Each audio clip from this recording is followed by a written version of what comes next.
Welcome back to the Lanterne Rouge Cycling Podcast, the recap of Paris-Roubaix, the men's race from Compiègne to Roubaix, 260 Ks.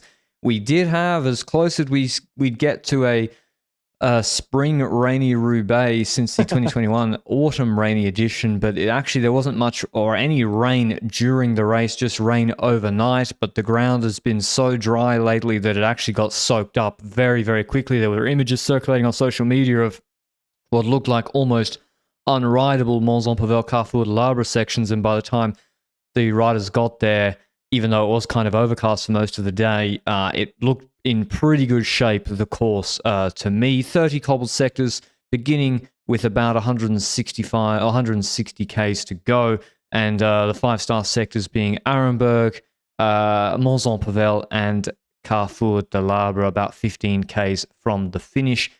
Any other news overnight between the women's and the men's race, Benji? Any abandonments? Not necessarily. I was looking at the forecast of my eye test versus the forecast of Luke when it comes to his American, Canadian, and Australian and Antarctican model, and it started looking bright for my model, for my eye test. But anyway, we've got the start of the race. Not much has happened before the race that I could tell, and we expect the breakaway fight. The breakaway fight is not just 5 kilometers in Paris-Roubaix. It could go on for 20 kilometers, 50 kilometers. It could literally go on until the start of the first cobble sectors, like roughly 100 kilometers into the race. But today, it didn't take 100 kilometers. We got a breakaway after lots of attempts left and right. Ineos being quite active and trying to make that work. We had a breakaway with Kim Hajduk from Ineos. Oyer Lascano of Red Bull Bora Hansgrohe. Gotta say, last year, I would have been terrified seeing that name in the breakaway. This year, not necessarily, actually. Marcus Hulgaard for UNOX. Jonas Ruch for Intermarché, who's been in good form, actually, so more scared of him in this breakaway. Max Walker of EF. Jasper de Buys from Lotto. Roy Townsend, who's been in literally every breakaway I've mentioned over the last 3 weeks, I feel like. And Abram Stockman in this breakaway for the Rockets as well. So that's a breakaway. It's a solid breakaway. The guess is now, okay, the question is, will this breakaway get a large enough gap by the first cobble sector? And is the modern way in which the first 10 sectors of Roubaix are being ridden at the moment still an opportunity for a breakaway to make it far into the race? What was your opinion? I thought this break, already they're going to top 10 multiple guys from this breakaway. Completely different from the previous years. The break goes with what I would say is not a big fight. It went surprisingly easy to me, even with the cross tailwind and some tailwind sections. And because we've had 100k fights for the break, we've had breakaways, I think, go like 15 Ks before the first cobble sector in recent years. And this break just goes. And last year, they didn't have enough time to take a big gap before the first cobble sector. I think the max gap was like 150. And now they got so many more Ks to play with. And it's 8 strong guys against Sylvain Dillier. So, of course, he's not going to be able to peg it at 150. I was really, UAE wanted to be in the break with Wellens, maybe Morgado. It looked like they were initially controlling and then they didn't and then so others didn't jump. I would say a few Ineos got in. They have to be happy with that. And yeah, if you're Visma and Trek, like with Vacek, Dunhola, Behrens, Van Baarle, Affini, huge missed opportunity to not be in this breakaway. Because this breakaway already, I was like, they're going to make it past Arenberg because they're going to take so much time. And they did. They went up to 3 minutes, I think, Benji. Yeah, exactly. Gap to 3 minutes, 3 minutes 30, etc. And you know when that reaches 3 minutes 30 before the first cobble sector, that every single cobble sector, the peloton will speed up towards the cobble sector, which will reduce the time towards that breakaway. On the cobble sector, both groups will try and ride pretty fast as well because they're going to try and get ahead of potential crash and the break just wants to stay ahead. And then after the cobble sector in the peloton, there's an opportunity that the tempo goes down a little bit. So that's where the breakaway might once again gain 15, 20 seconds. So there's this whole dynamic with every single cobble sector in Paris-Roubaix where break might lose time, then potentially gain a bit of time, and that's the whole game. But we got to talk about other stuff first because the first cobble sector is nowhere near yet. We're talking 20 kilometers away, and crashes just started following each other up one by one.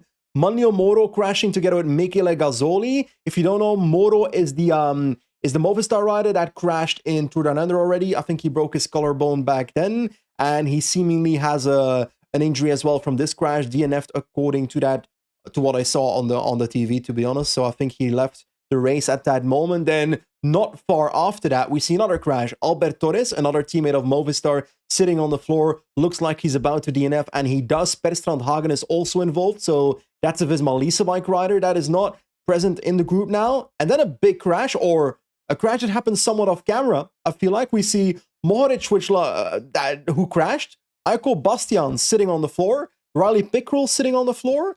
And on the right side, I see a Visma Lease bike car. But I don't realize it yet. And then I see on Pro Cycling Stats, Wout van Aert and Mohoric crashed.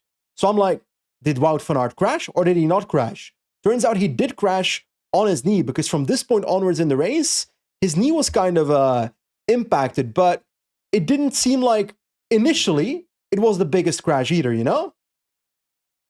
No, it wasn't like he was quickly back in the peloton. I think the problem was it's not a good place to crash. There's worse places to crash, but it's not a great one to crash, even if it's not a bad one, because the fight for the first cobble sector, and we've seen in previous years, there's two parts of this course where you have to be in position, and the race can basically, you can have a big opportunity or your race is over. Sector 1, if you're behind a split or a crash, you puncture there, you crash there, good chance your day is done, or even if you come back, your legs are done. Second is Arenberg. And so, yeah, he's now entering that first sector in very bad position, and that would be a sort of a factor in his whole day, Benji, at the back for the entire time. And you just know one of, like Alpecin, UAE, or Trek, if you're at the front in the first cobble sector, you're going to push because you save energy maintaining front position. Exactly. And about those teams you just mentioned, that first cobble sector, even before we hit that, there's two corners. In the first of the two corners before that cobble sector, Stuyven crashes with multiple riders. Jasper Stuyven from that point out of the race. Next corner, we see two riders sliding. First rider seems to be, I think, a Bahrain rider. And then next to him, we see sliding Jasper Philipsen. So also crashed. Both Jaspers are out. Not out of the race, Jasper Philipsen. He actually managed to come back, but it's a long way back from that point onwards. But you said it. Alpecin, UAE, Ineos positioning themselves. Wout van Aert at the back of the peloton. Stuyven and Philipsen off the back of the peloton. The cobbles haven't even started yet. And Kees is already here. And then the first cobble sector starts. Ineos starts spacing. And we see one of their riders kind of move out of their train and move backwards. But I gotta say, it's not exactly too difficult to figure out which of the riders are Gunnar or not. Because the man looks like a tank compared to some of his teammates. So it was pretty visible Gunnar was having a mechanical. By the way, I need you to clear something up for me, because to me it seemed like Gunnar had a mechanical. Then we see a bit later Connor Swift getting a bike from the car. So I'm guessing that Connor Swift gave his bike to Gunnar, and then on the way back to the Gunnar group, Connor Swift crashed, or is that not correct? I'm not sure. There was a lot, like basically everything went wrong for Ineos. They were having a perfect race up to that point. They've done everything they would have had on the pre-race plan. Get a guy in the break, done. In Hajduk in the breakaway. Enter sector 1 as in front as a team, done. Then your leader punctures, and it's tough because the race isn't going to wait for you. We see some splits. I think there was even a split before sector 1. Like the lead outs had been so strong it had split it.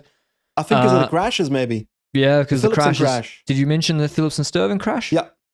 Okay, so they're down muddy corner, and basically then we get to the later sectors. The race doesn't explode like last year, where Alpecin really reduced it to 20 riders. Little Trek sort of take over, because Alpecin, they're missing Riesebeck's behind. Philipsen has crashed. Dillier's gone. Kielik's not in the lineup. So they actually don't drive it so hard. It's more Jonas Rickard and Plankart take control if there's really no pace. Yeah. So Van der Poel's not getting boxed in, but actually it's Trek who, with Dan Holer or Vacek, I would say pace more than Alpecin. Yep, that's for sure. And I gotta say, if you do want to pace at this point in the race, then Dan Holer is pretty much perfect for this phase, I feel like. Because obviously, giant man smashes cobbles. Sounds pretty strong to me.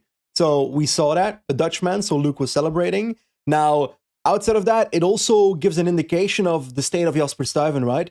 Because at this point, we don't know, is Stuyven on his way back? The second Dan Holer comes to the front, and we see a little track train at the head of that peloton. I'm like, sorry, but yeah, Jasper Stuyven, they're not looking after him anymore, so he must not be in contention anymore.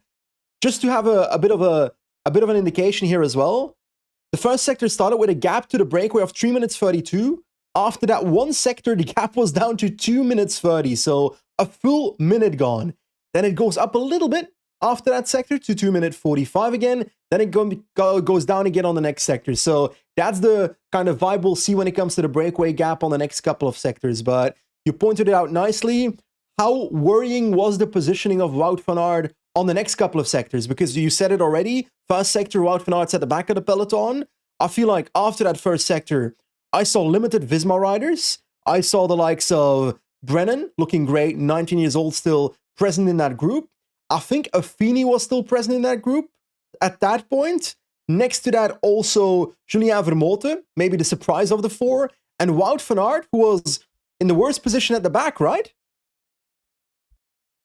Yeah, Van Aert was clearly struggling with positioning again, and what he needed was basically the race to get thinned out as much as possible before Arenberg without splits. So like a steady attrition, but it costs. You could see you start every cobble sector last wheel, and you have to move up to 10th wheel on the cobbles. That comes with a cost, and so. But that is actually how the race plays out. In the end, Alpecin, they want Philipsen back, so Jonas Ricard sets a very moderate tempo and to allow Riesebeck and Philipsen to come back. There was just no advantage for Alpecin with the wind direction today to ride all out there. UAE, they have good numbers all of a sudden. So I think, Gunner's group, unless I missed some crashes, there are some crashes here and there before Gunner's group comes back. It's like... Ganna's group ends up being behind for a while, like a minute behind for quite a bit of time. And chasing. So the breakaway, minute 40 now after sector, let's say 27, which is the fourth sector in the race. A minute 40 still on the peloton group, which still doesn't have Ganna. Ganna's still a minute behind, gradually getting closer. Tarling punches out of the main group, also starts helping Ganna. So Ineos gets worse and worse from this point onwards, I feel like. And it's in those next sectors that what you are pointing at happens, which is sector 26 to 21, I feel like. So with about 140 to 120 kilometers to go, where Affini has a mechanical, Ganna's group ends up returning, Edward Turns crashed in a crash of like 10 riders, Alpecin and Little Trek were like sharing the pacing, because Philipsen's now back after Ganna returns. Do you feel like Philipsen returning changed it to Alpecin pacing more, or did Little Trek still take control? I think neither. I think they were just like generally pacing for position without any real purpose to like make the race hard in the tarmac sections in particular. But yeah, the UAE have numbers now. They got Morgado, Pollitt, Vermeersch, Bjerg even is there for Pogacar. So Pogacar had been looking a little bit isolated, I thought. He basically, to me, he had Vermeersch and then Pollitt was in the could be split at any time realm. Now he's got four guys around him. And I think the next part of the race, I was really expecting anticipations. The other teams don't allow it. Alpecin don't allow it. You think of someone like Turgis had tried, Garcia Cortina and an FDJ. Some other dude. Johan Jacobs do try to get ahead because you know on Haveluy-Walleur, someone's going to open. Problems if you're a second, third tier rider. And on Haveluy-Walleur, we do see a Pog bomber. Pog goes and... I think it's smart because you have Arenberg coming up. Your two riders, Vermeersch and Pollitt, are very strong, but not so good in positioning. So if you make it super hard, they will make it. You make it a group of 20, 25, and then to me, that makes it more likely they survive Arenberg. I don't think that's how he was thinking. I was just thinking he's like, I make race hard, but to me, that was a consequence. I'll make it a little bit more simple. I remember Pedersen actually making the first move and Pogacar countering. Oh, true. On Haveluy-Walleur. And like Pedersen making a move early in the race, at this point, I'm not surprised by it. That's kind of the MO we've seen when it comes to Pedersen in the last couple of weeks of cobble racing. And then Pogacar countering that, I agree that would be the logic coming out of that. Because on one end, a smaller group, but not a... Like, the ideal scenario for Pogacar is not a group of three, it's a group of like 6, 7, right? Because then there's more of a likelihood that he can get separation. Because if there's 3 riders, he's most likely going to get responded to by everyone, and there's less riders rolling attacks in general. So you kind of want to thin it down. You don't want it to become a group of 3, and we'll get to that later, because We might want to talk about that later. But I do want to mention, I think there was a moment on this sector already where I feel like Wout van Aert was on a small gap. Brennan jumps in front of him and closes the gap for him on Havlia-Wallers. Like with a little bit to go on the cobble sector. And after the cobble sector, Pogacar goes again with little attack. And it's Mathieu van der Poel himself closing. So we're the luxury moment in cycling history where people are attacking so early in the race in Paris-Roubaix. 8 years ago, this did not happen. We saw Greipel trying to anticipate on Havlia-Wallers to get ahead, to maybe see something on Arenberg, which also wasn't a certainty. These days, we do see that. So that is the positive about this era of cycling. I do have a slight negative about it, but that comes later. But we're entering through at Arenberg now. What do you think of the new run-in towards Arenberg? I thought it was good. I thought it was really good. It was safer than the chicane for a group of 30 or bigger. And a little bit less aura. A little bit less than them approaching on a downhill at 70 Ks into the Arenberg, but certainly a lot. I think it's a great addition, and the riders should be happy with it. But Arenberg, the break has made it. The break will make it across Arenberg, just with Marcus Hulgaard, Jonas Ruch, who I think's come 11th in this race before Bissiger, or he wasn't in the break. Wasn't in the break. Fuck me, he had a good race. We did slander him in the off-season, I think. So he had to. Nobody knows. We slandered him. Arenberg, we see Pogacar at the front, Van der Poel there, Pedersen also in good position, and Pogacar's the one, the lightest of all, probably the whole front group, who launches the Arenberg. It's like it's not an explosive attack because, again, he cannot do a 10-second sprint like Pedersen or Van der Poel, but it's creating problems. You see Van Aert a bit deeper, Brennan's on his wheel. In fact, Van Aert started in good position, and I think he causes a problem for Brennan here. Van Aert starts sliding. Brennan doesn't realize, he just thinks, he just follows the wheel tracking back. And he's like, he's losing positions. Then Brennan has to go around Van Aert, but already he lost the good position. And you see basically, the cream rising to the top. Pedersen, Van der Poel, Pogacar creating small gaps on the Arenberg. Vermeersch behind, still in a good group. That's Florian, the UAE Vermeersch. And I think, I can't remember what else happened. Pollitt had a mech?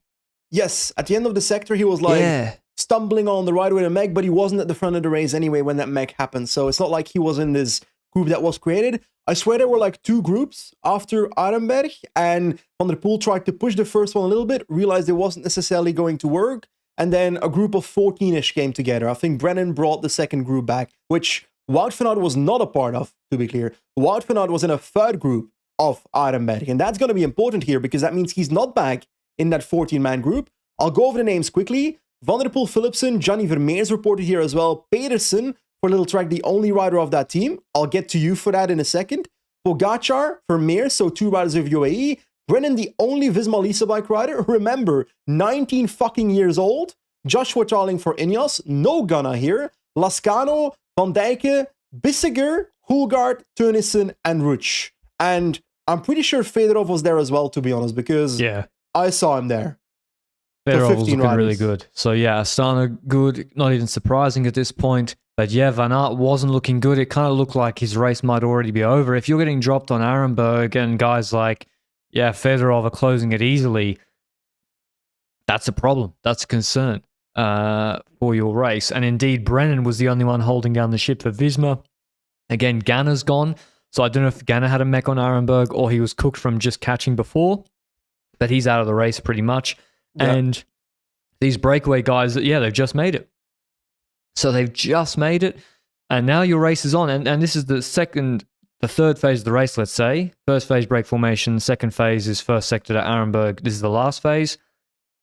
Your top 10's fully on now. In fact, you can, in theory, play in previous years, with Benji was tweeting about it, 2016 sort of era. I'm now thinking they're going to play a very important factor in this race. And indeed, Van der Poel doesn't want that to happen.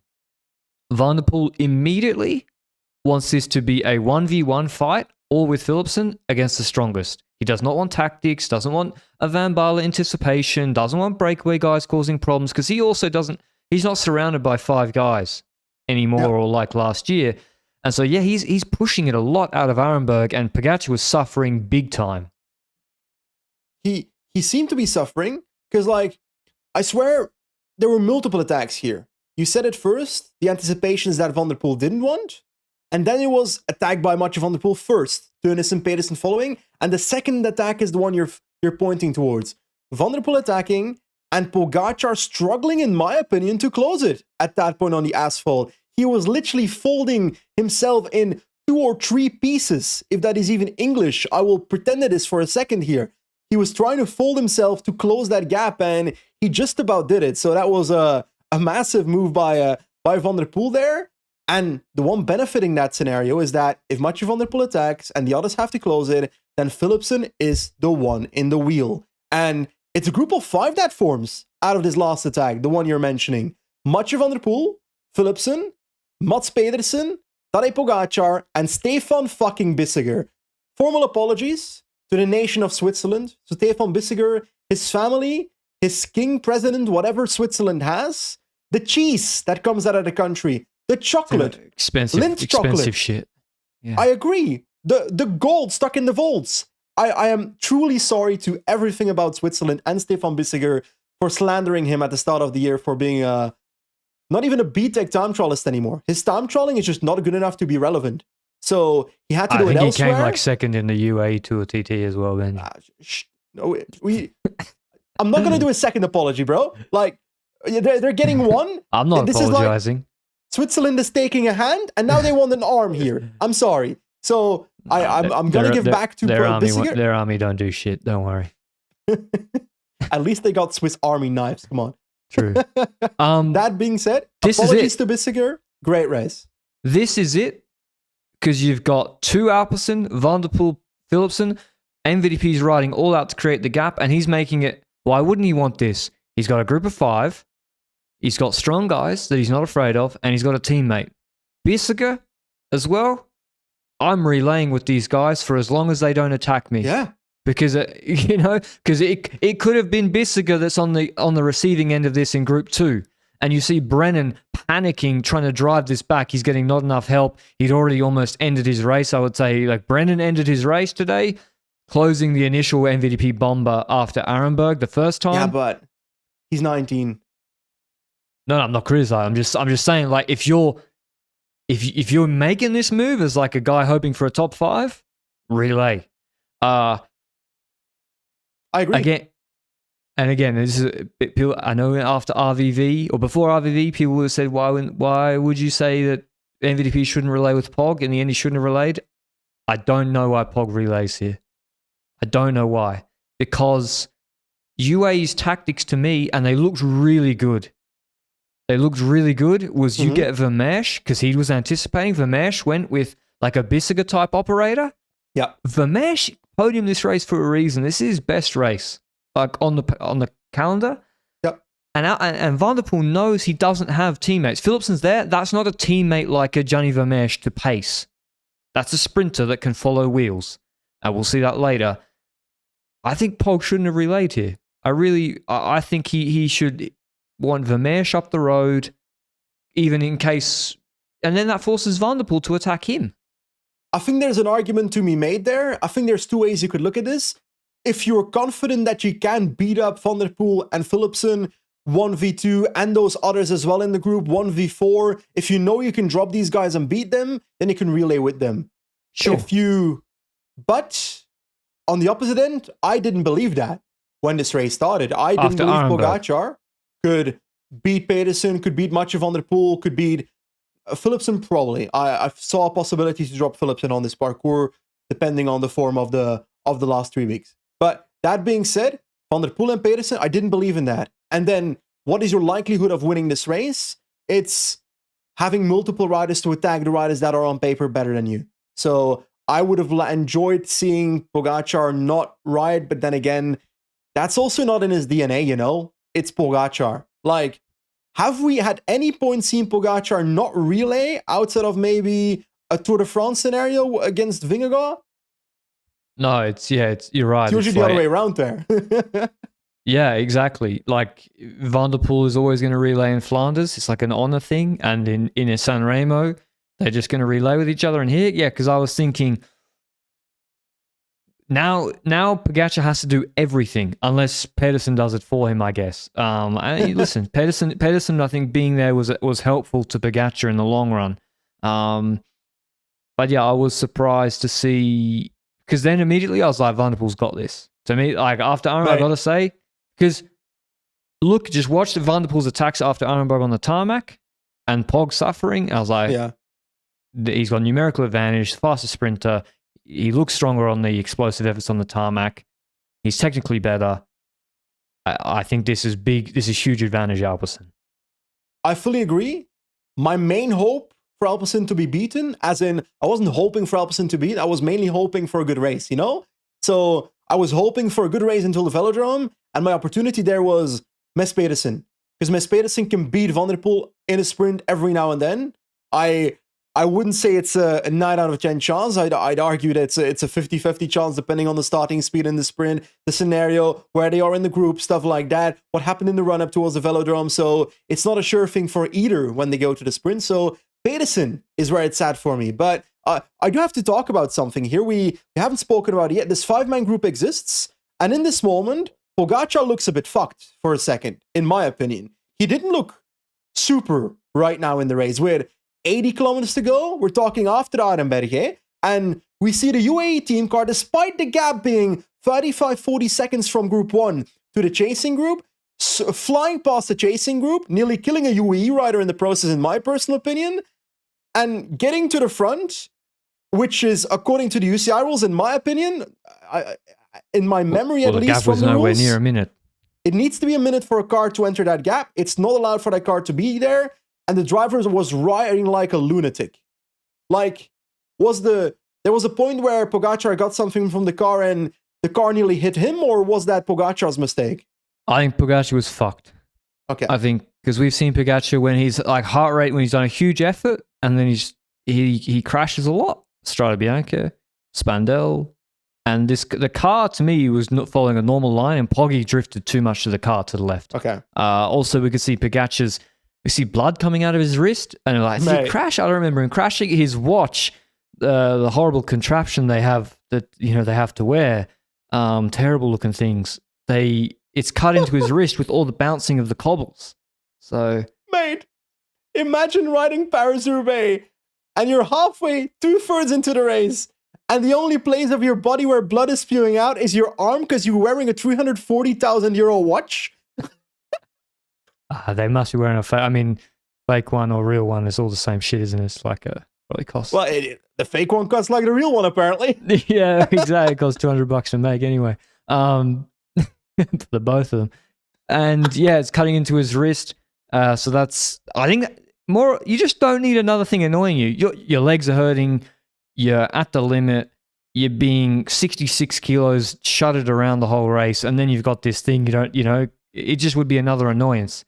But yeah, Pog was, I don't know if he got the pickle juice, but then his acting got too much, Benji. There's one thing to get the car and come through, then he's stretching the back, he's yawning, he's shaking his legs, he's massaging his calves. I was like, now this is a bit too much.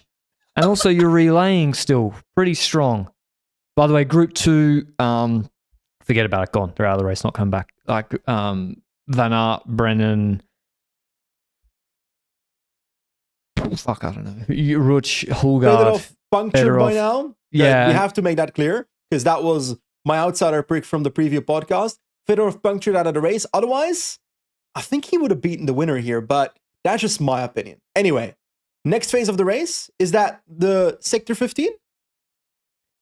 Yes, sure. Pogacar attacks full gas. He wants to make this one-on-one with Van der Poel, and indeed, he must have been feeling better. He's feeling better. Bissegger's sort of out, and he shuffles back to the group behind. He has to fight for podium, and this is where Van der Poel is kind of sleeping. Both asleep, but also it's an insight into Van der Poel's mindset here in this race. At no point, it's like when he took the bid on the Poggio or Cipressa when Pogacar attacked the third time. At no point was Van der Poel worried about Pogacar. Really. Yeah. He's not glued to his wheel into sectors. He's not closing the gap immediately when maybe Philipsen opens up. He's like, oh, where are you going? Oh, I guess I better close it now. It's almost nonchalant. It's like, I don't know how to declare it. He was in 5th position. Philipsen was in 3rd position.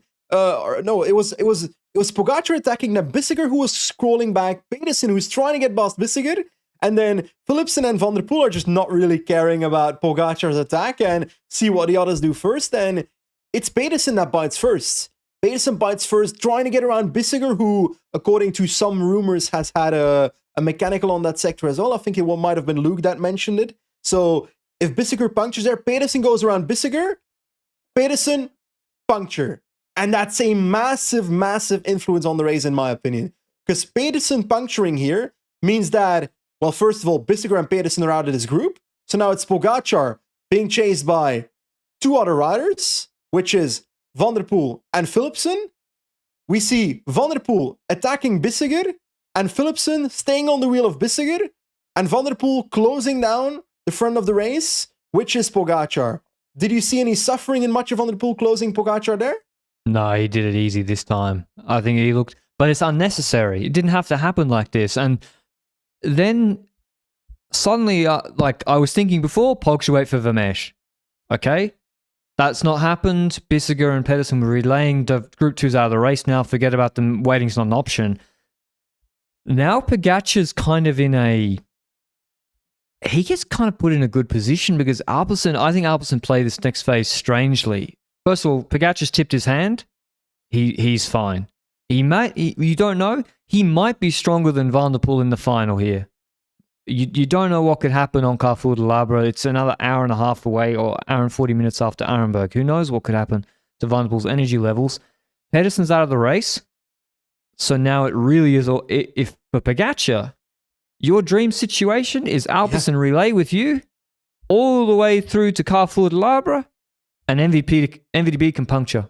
Or you'll still try to drop him. So you say you have 10% chance to drop him, 10% chance Van der Poel punctures, 20% chance to win. That's pretty good. And I was really surprised by the way Alpecin rode here. It reminded me of Kopecky and Wiebes yesterday. Philipsen's dead weight. He's never making the finish. Never. Yeah. Because Pog will attack him on Mons-en-Pavel, and he'll attack him again on Camfin-Pavel, and he will put him out of the race. Mons-en-Pavel? Are you not disrespecting Auchy-les-Orchies? Apparently not. I'm saying, thinking ahead, if you're Alpecin, I would be like, okay, Philipsen has to forget about Van Aert's group. Irrelevant, not coming back. Even if they do, you'll drop them. Pretend they don't exist. Anticipate with Philipsen. And you're not even disrespecting Auchy-les-Orchies, because we didn't actually see much happening there. I'll be honest, Pedersen at this point is in that second group, and like he's trying to attack away on Orchies. Kugnem punctures from his wheel, so he's kind of going solo for a second, but it's kind of a chasse patate move, and they all come back together. They're out of the race. It's all between Pogacar, Philipsen, and Van der Poel. In the scenario you mentioned, then, I gotta say, the biggest danger for Van der Poel to me was on Auchy-les-Orchies, but not Pogacar attacking. I swear there were multiple moments where Philipsen almost crashed Van der Poel on that sector. Right. Philipsen's like, Pogacar's on a gap through a corner. Philipsen's not letting the wheel go. He's glued to Van der Poel's wheel. I was like, Van der Poel's doing longer pulls in the tarmac sections. I'm like, what's going on here? Like, Philipsen cannot make the finish. So, I mean, he's going to get dropped by Pog, and you're just letting Pog get deeper into the race. And the deeper you get into the race, if you have a mechanical and you're in the same group, you're going to have a big, big problem or a crash or whatever. So, yeah, I was surprised. And in the end, Philipsen got dropped once. No, he got dropped on Orchies. Okay. Or did he got dropped on one sector? The MVDP then plays the Philipsen card and waits.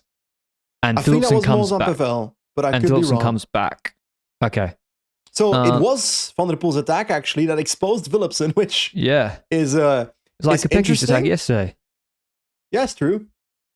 Yeah, you might have been right that it was on an earlier sector. I'm not 100% sure. And then Mons-en-Pavel, Poggy, 5-star sector. He goes all in, and at the end of the sector, there's the kicker at the end on the tarmac, and he's like, I'm putting Philipsen out of this race, and making Van der Poel make a more difficult decision, and that's what happens. Philipsen's fucked. He's like on 25 seconds. Van der Poel doesn't relay. He's on the radio. Then he gets the order to work. And now it's mano a mano. So for Pogacar, I would say this has worked out as well as he could have hoped. Pedersen puncture, who's faster than him in a sprint. Bissegger gone. Philipsen out of the race. Van der Poel relaying. It's now a hand-to-hand fight. I think the best possible scenario is Van der Poel puncturing instead of a Pedersen. Even Pedersen. Best scenario will probably be Vermeersch up the road, Van der Poel towing Pogacar to him. But yeah, it's true. But like, were you surprised what happened after Mons-en-Pavel? Because you just said it.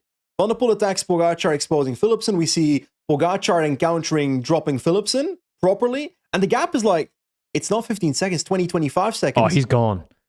Are you surprised that Van der Poel was so eager to take over so quickly? I guess he still doesn't want Pedersen and Van Aert to come back. And the gap to them was maybe a minute at this point. A minute 30, I think. A minute 30. Philipsen was at 30 seconds. And Bissegger gets captured by them. Philipsen eventually gets captured by them and spat out the back on Carrefour de l'Arbre, etc. We don't really get much coverage of that group. But yeah, it looks like in that group, Brennan's gone. And the strongest are Florian Vermeersch, Mads Pedersen, Wout van Aert, and the two breakaway boys, Ruch and Marcus Hulgaard. But that group's it's losing time to Pogacar and Van der Poel when they start relaying. And so we know the win is between these two. We see Mons-en-Pavel, I didn't see Van der Poel responding as easily as he did before. And then it was starting to remind me of Tour of Flanders, Benji. And then you're thinking, okay, what was Pogacar's strategy in Tour of Flanders? Just do 1 minute, all out, as many times as possible until Van der Poel's empty. So he already started at Haveluy-Oalet. Now, it's less effective in Roubaix because it's flat. Yeah. But I think Van der Poel's level of explosivity compared to Pogacar, I don't think the difference between them was as big as it was at Arenberg. I felt Poggy coming closer. I see that. I agree. But I just didn't see it as feasible in any way for Pogacar to drop Van der Poel in this race from this point on. And we might agree, seemingly not, but I was hoping for like a hot take of Pogacar would have dropped much of Van der Poel and Carrefour de l'Arbre 100%, but seemingly that's not coming out of your mouth. No, because you have to be so much stronger. First of all, Van der Poel in the 5-star cobble sector in the wet mud is going to take a second every corner. Secondly, it's flat. And so to drop Van der Poel, you have to be over the minute period. I'm not a mathematician, but 25% stronger. On Claremont, it's much less. It may be 5-7% stronger. I'm making numbers up here, but that's the difference when it's on the flat and then when Van der Poel has the advantage. But Poggy tries, Benji. He tries. Did you see Van der Poel's covering him fine on the Pont Thibault? And then we saw it coming. Pogacar's coming into this corner super hot. Van der Poel's breaking off him, giving a meter, and Pogacar just basically has to go straight. Luckily for him, there's a runoff, but what could have been an innocuous crash, this reminded me of the Spandau crash a lot, actually. What could have been an innocuous crash where you think, oh, he saved it, it's going to be okay. Right at the last moment, he crashes. And not just crashes, his chain comes off. And so I think he has to put the chain on or take a new bike. Yeah. And yeah, there's no waiting in Roubaix. Van der Poel's off. Exactly. The gap is 20 seconds. It's Roubaix. It's a cobble sector in the final of Roubaix. There's just no way that much of Van der Poel should wait because someone has a mechanical or a puncture, because then we have to wait on the first guy who punctured on the first sector, because that's also a cobble sector where the race is already on. It's Paris-Roubaix. Crashes are part of the game. The crash that Pogacar went into here is his fault. He took the corner wrong, too fast. It was his own mistake. So there's just no way that morally much of Van der Poel is forced to wait here. And that doesn't happen. But I gotta say, I giggled a little bit seeing Pogacar back on the bike, because despite crashing, the wound on his arm from his watch was still the biggest wound on his body. I know. I felt bad for him, actually. And to be honest, this was a really disappointing end to the race for me. Yeah. Because, like me and you, Benji, we're like tactics nerds. And sometimes, of course, we go too far when we're like, actually, if this team had done this big brain strategy, it would have been so much different. Of course, sometimes that's not always realistic. But it wasn't so good from Arenberg onwards again. It was like the race was pretty much closed to the front guys and there was no tactics. UAE, Pog didn't expect to play the card, but I was really excited for the Canfin Pavel Carrefour de Labre showdown between Pog and MVDP. And that to me would have been like, that would have been really exciting. I don't know what exactly would have happened. Probably MVDP stays with him, but maybe Pogacar refuses to relay afterwards because he has Vermeersch in the group behind, finally. I don't know, but we got denied that. Yeah, we got denied that. And like, I often think back to Paris-Roubaix 2016, and you mentioned it already. I tweeted about it earlier. That was such an inherently good race. There's riders up the road. We've got this race in multiple levels where there's the peloton favorites trying to get back to the front of the race. Eventually they do over all these cobble sectors where they fought mano a mano between the favorites and in the breakaway. They get together in the final. The last 10 kilometers of that race, Paris-Roubaix 2016, was outstanding. We had attacks left and right. Boston Hagen going for it. We had Matthew Heyman going for it.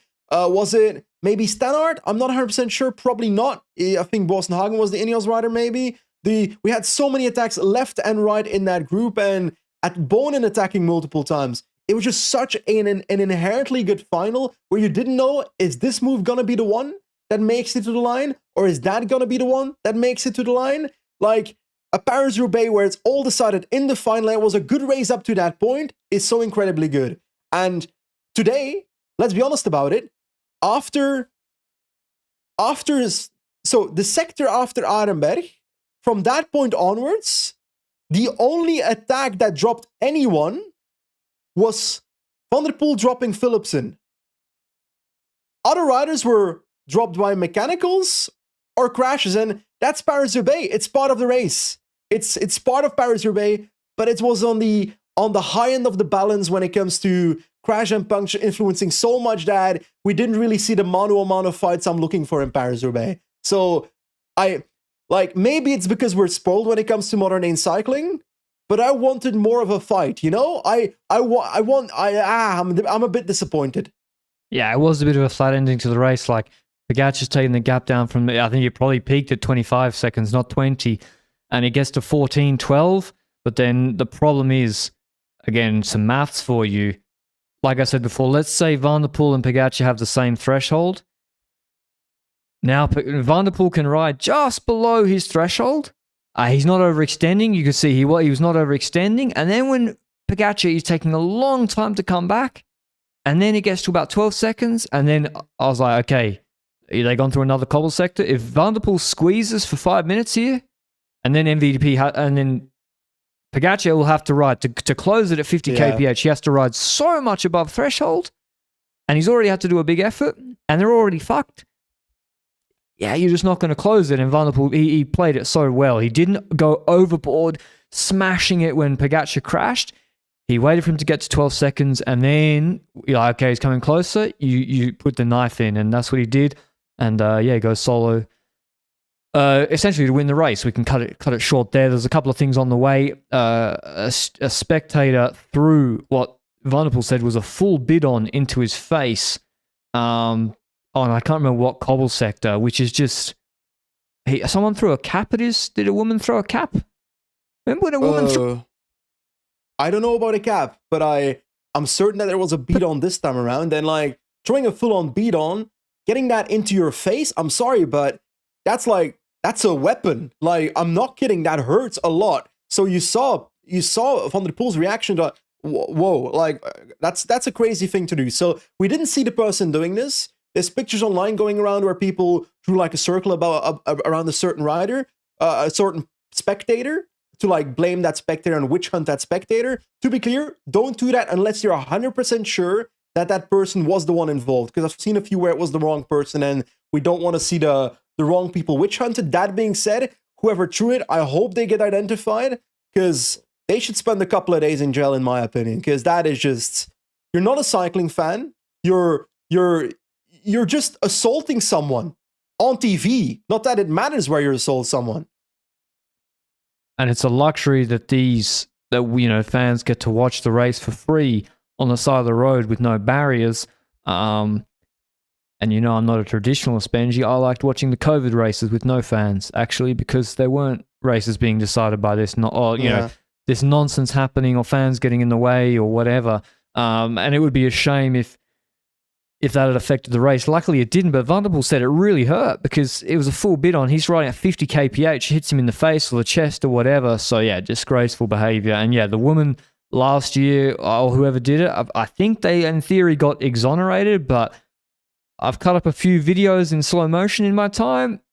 That one also looked, it looked very suspect at the time too. So, yeah, Van der Poel, this is happening to him fucking every Paris-Roubaix. Anyway, he then has a puncture on Carrefour de l'Arbre. He was taking way too many risks. He had a huge gap of a minute. I think maybe his radio wasn't working, and that's why we saw the car afterwards. Rudolph coming up like multiple times over and over and over to him. Like, I think he said his radio wasn't working because he was pushing way too hard in Carrefour, taking big risks, and indeed he punctures. He punctures, but the gap was already a minute plus to Poggy. Yeah. He loses basically no time. And the car was right there for Alpecin because it had been over a minute. And yeah, basically Van der Poel solos to win his third consecutive Paris-Roubaix. Then we're thinking, can Pogacar, he had to change his bike again, but is he going to hold on for second? He does actually, despite the Van Aert, Pedersen, Florian Vermeersch group coming close. I think maybe if Florian Vermeersch, but of course, why would Vermeersch pace? So Vermeersch, he attacked a few times, but he's not going to pace with Pedersen and Van Aert, of course, with his teammate ahead.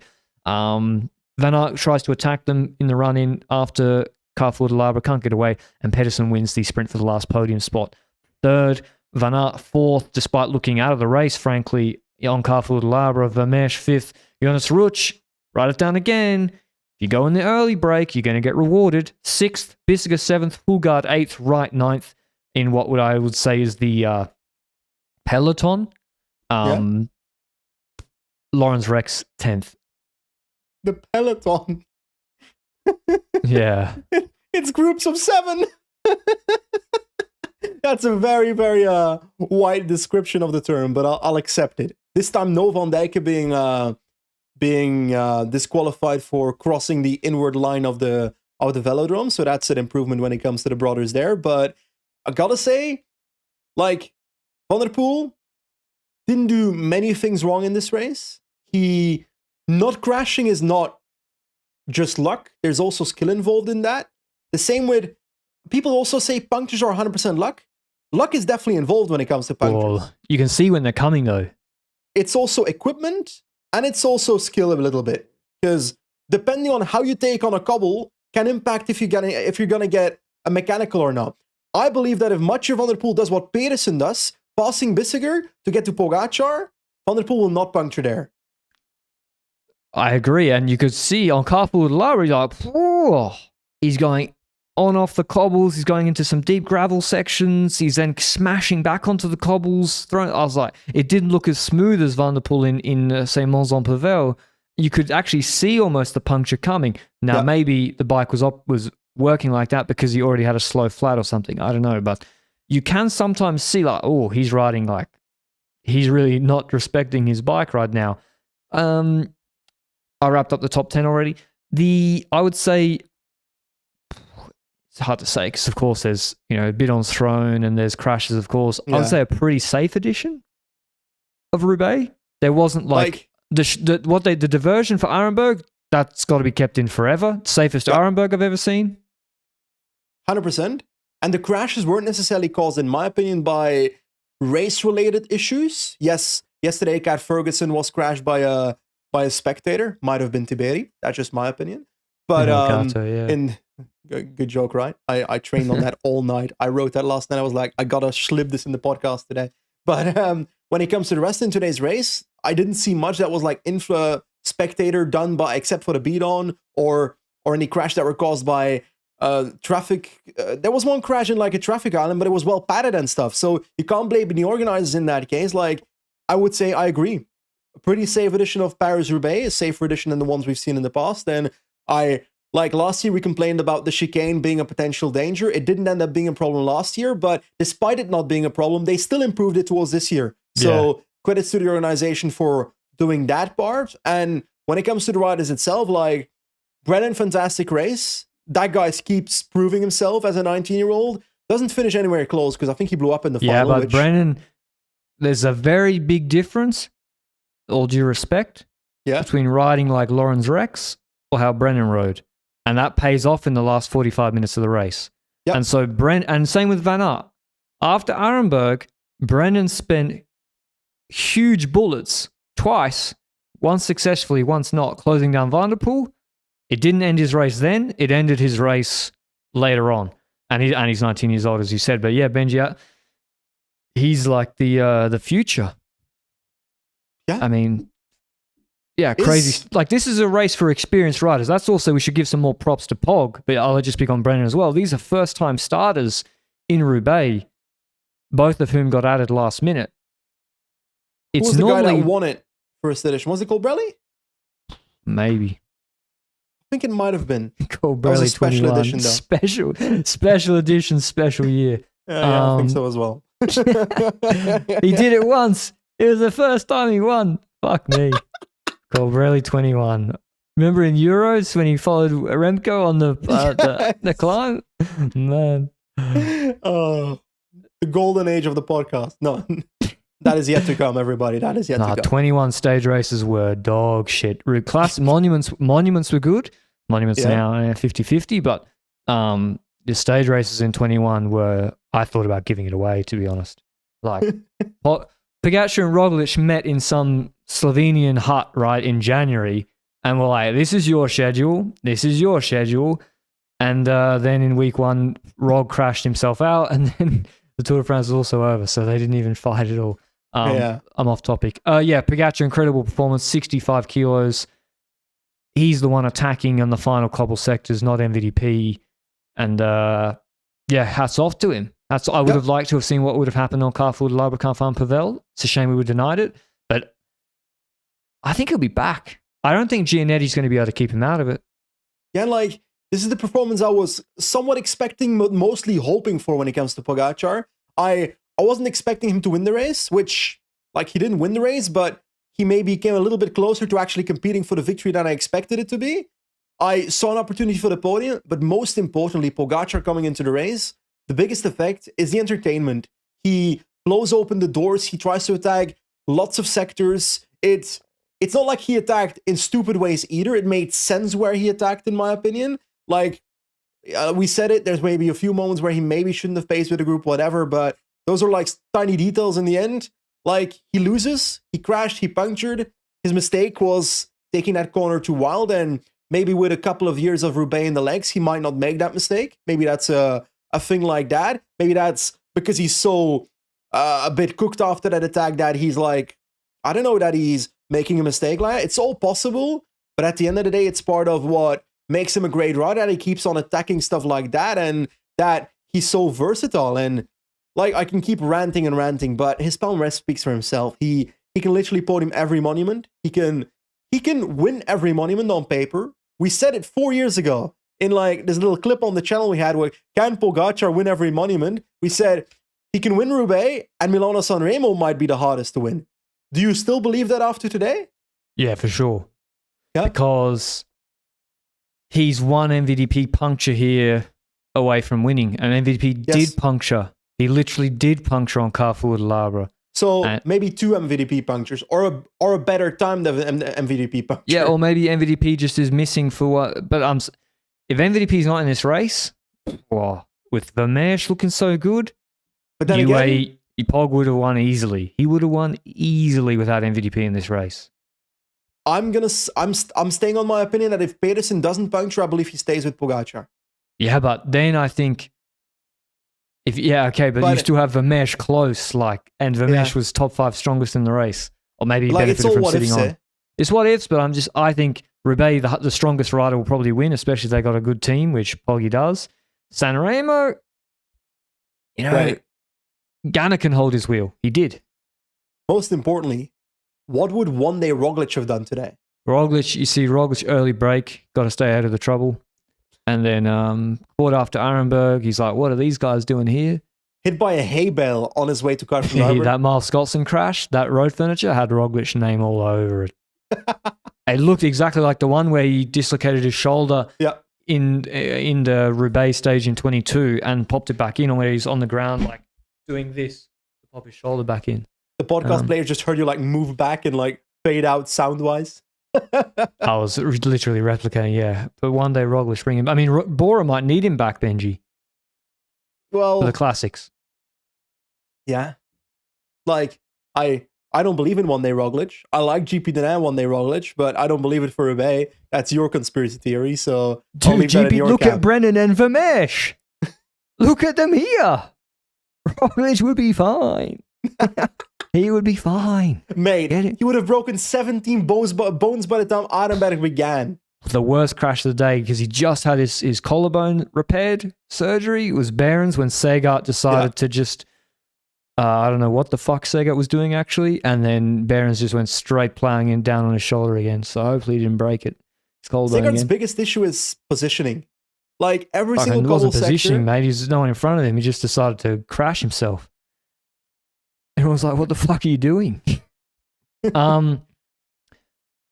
MVDP ends a pretty successful classics campaign for Alpecin. They win San Remo, second in... Who won Flanders? They second in Flanders... No, third in Flanders. Third in Flanders. Second in Kuurne. Omloop, they don't participate. And Second in Kuurne, what? they won Kuurne with Phillips, and that's right. And then they... Saman? Saman? E3? Gaan Wevelgem podium? No. Philipsen got 44th. Win Roubaix. That's a pretty good return for their classics. Scheldeprijs podium. Omloop podium. Scheldeprijs podium. Omloop podium. So yeah, that's about as good a classics campaign as you could hope for. Two out of the 3 monuments. You can't win them all. And to be honest, I don't know how they beat Poggy in Flanders either. So they'll take it. Yeah. UAE. Is it over? Amstel Gold Race. No, like the cobbled ones. Ardennes is different kettle of fish. Yeah. Is Van der Poel even starting that one? Because we've also got Pogacar, Evenepoel on the start line. So Dubai Golf Simulator for sure. Mate, Groves is on the start line of Amstel. Yeah.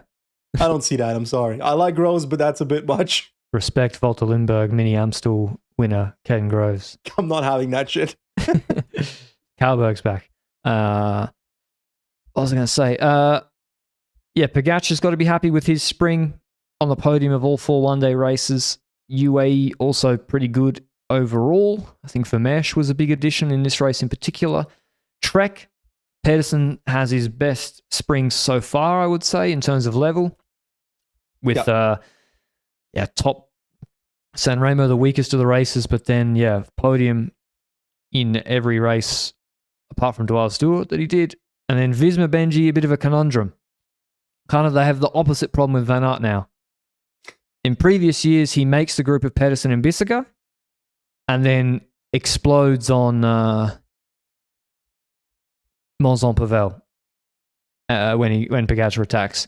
Now it's kind of the opposite. He's never there in the first place. You think, oh, should he just pace for Brendan now? And then he's finishing strong in the race. So, yeah, not the classic season they would have hoped for in the men, that's for sure. Well, for sure. They would have wanted to compete for a monument. That's straightforward. But, like, I don't know about the preparation for the monuments, etc. And the way there's been so much criticism to the way that Wout van Aert was on a mountain for so long before he dipped out to riding Dwar's RVV and so forth and E3 before E3 being on the mountain for so long. Like, eventually the level was there in the last 30 kilometers of Roubaix and RVV, but at the end of the day, RVV was maybe his best race in my opinion. I think that was clear. Like, Dwars of Vlaanderen, don't care.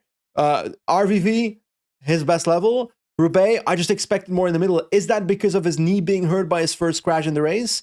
It's very possible. I don't know, because like, my dad came into the living room today, and, well, there's 2 moments. I was watching the race with my parents. The first thing was, at a certain point in the race, Teunissen has a mechanical, and we see like the green inliner from his tire, like through his bike. You know what I'm talking about, right? Yeah, the rubber the foam inliner liner. or whatever. And my mom comes into the room and says, look, that guy has a pool noodle stuck in his bike. So that's the first parent moment in the living room today. And the second parent moment in the living room is that my dad comes to me and says, have you seen Wout van Aert's knees these days? They're like completely fucked up. And like the worst place on his body for Wout to crash on at the start of Roubaix is probably his knees, though, based on that. I don't know how much it affected it. I mean, he finished pretty strong. His sprint looked okay. Didn't beat Pedersen in the sprint, but it looked better than the powerless sprint. So I think the concern is, Benji, it's like Fedorov made the split initially after Arenberg. It's not like he just missed Pedersen. So that's the problem, the Arenberg section. And then the race Brennan was better on Arenberg. Yeah, Brennan was better the whole first 2/3 of the race. Always in position on his own. But like getting fourth at RVP or fourth at Roubaix, the results are relatively there. You want at least a podium, I think, if you're Wout van Aert. You're hoping for that monument victory that you're fighting for every single year. So that's your goal. Like, he's not at a point where it's suddenly impossible to win Roubaix in the future. I still see that as the one possible target to win a monument for Wout van Aert, outside of having one MSR, which now is not possible anymore with the current way of riding it, in my opinion. RVV I don't believe in, even though RVV was his best race this season. I don't know, it's difficult, because then Jorgensen was super good in the Hill Cobble Classics. But hey, that's on Visma to figure out. Maybe at the end of the year we can discuss the whole year of Wout van Aert, because from this point onwards, what's his schedule like? Because we're talking about these races, isn't he like lined up for Giro and Tour de France both on PCS? And we've got Ardennes coming up. Mate, Jesus Christ. Like, Brabants is on Friday. There's no rest for the wicked. He stayed on the mountain very long, but I'm starting to feel like it might be because they're trying to fucking stretch him for 7 months from now on. Like, you've got Brabantse Pijl, Amstel Gold Race, Giro d'Italia, Tour de France. Rwanda. Or based on today's Brennan to the Tour de France? Dude, Brennan. Brennan. Any other young guys? Wait. I guess Jonas Ruch. Oh, sorry. I want to go into the sort of the second tier teams. But yeah, I want to go into Brennan for a second there. 19 years old. Is this the best first year performance since Florian Vermeer, surely? I think it's... Is it better? No. Nah, Vermeer. He wasn't Was an Florian EO. Vermeer his first year that he podiumed Roubaix? Yeah, more or less, yeah. Okay. It was his never first mind then. Roubaix. He was like 18. He was a year into professional career, yeah. Okay. I was going to say since the Pogacar, but... Yeah. Vermeer was pretty good on the wet edition. Yeah. The second, other teams fighting relegation or more for competitiveness in the points. I mean, double top 10 for Wanty. They've not had the best start of the season, but they got in the break with Ruch. He's also a new signing of them coming from EF. Yeah.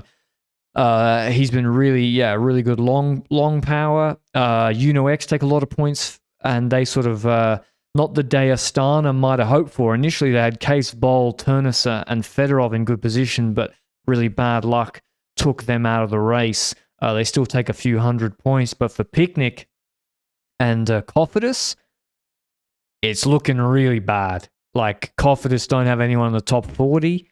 Picnic, no one in the top 50. Whilst Astana, it could have been worse. Astana could have gone like 3 in the top 15. Yeah. They still take 80 points, and Uno X are coming fast. They take 245 points. So the gap is closing literally like 20% every big race. I think, if Picnic and Cofidis are already trying to farm points, so that's probably concerning for them. Picnic need to immediately change whatever they're doing for the rest of the year and say, these goals we set in the winter about these races, forget about it. They have to go all in on saving their World Tour license. I do not believe I will see that happen. Whoa. I've seen no indication that it's changing. Yeah, I mean, we'll do an update and we might get Raul to increase his cadence of the articles and to like, maybe fortnightly. But man, like Astana in Hainan taking 300 points. But it's also there's a curve to it, eh? Like, there's a ramping up to it. Like, it's not that like you can change it overnight in the middle of the season, your strategy for the rest of the season, in my opinion. So, like, they should try 100%, but I think it's too late to begin right now. By the time they'll be up and running with a new system and new calendar, that they might suddenly go to those races, which might already be decided which teams can go to which races. Like, it's difficult to change it all in the middle of the season, you know? Yeah. But I agree that they should try. But they got to add some races or do something because it's looking bad. Mid-season transfers? We could see that. I mean, the August window, Astana. Why wouldn't they buy out riders? Sign Mark Cavendish. You've got races not the right like rider. Luxembourg, all the Italian classics that they're going to do up until Giro del Veneto, Langkawi, China. If you're Astana, why wouldn't you sign as many riders as possible there if you've got the money to do it? And if you're another team who doesn't care, you can get 5 months' salary off your books and a buyout. So I think we're going to see that. Which riders retired last year that might still be in shape and score UCI points? Poor last year. Uran, I'm not sure he's going to be in like best shape anymore. I don't know about that. He won't be in shape. Patrick Bevan, don't see it. Rudy Barbier for 1.1 races. Get Zinek. What's Stibar doing? Robert Geesink. He can't get you points, I'm afraid. He's in shape, but won't get you the points.